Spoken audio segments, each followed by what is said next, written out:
é a relação entre o mundo espiritual e o ser humano?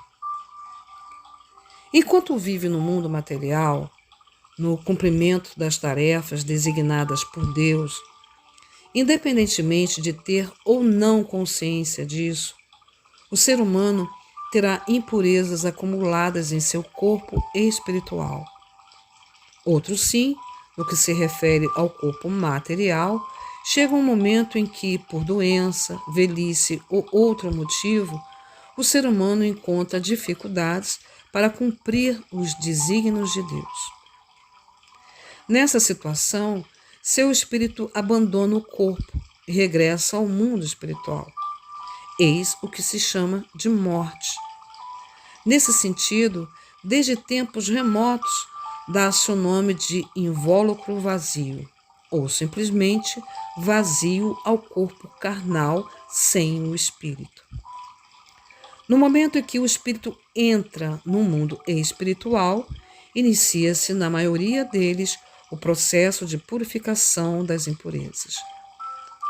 A quantidade destas, logicamente, determina uma vida espiritual em uma posição mais elevada ou mais baixa, e o tempo de purificação, mais curto ou mais longo. Os períodos mais curtos duram poucos anos, às vezes dezenas, e os mais prolongados, centenas ou até milhares de anos. Os espíritos que alcançam certo grau de purificação reencarnam por desígnios de Deus. Este é o curso natural. Porém, de acordo com a pessoa, há situações em que isso não ocorre. Por exemplo, aqueles que na ocasião da morte têm forte apego à vida, acabam reencarnando antes de terem sido suficientemente purificados no mundo espiritual.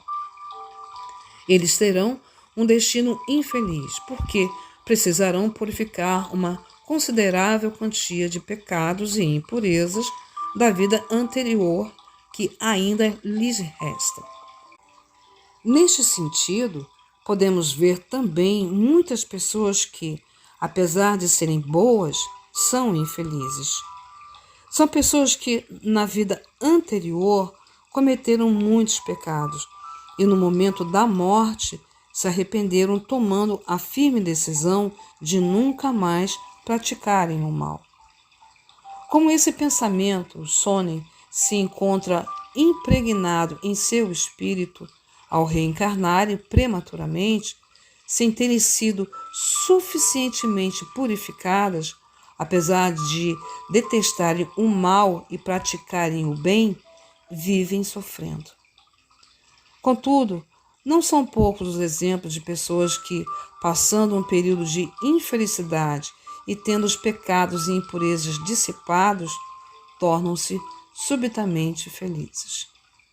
Por Meixo Sama, Alicerce do Paraíso, volume 3.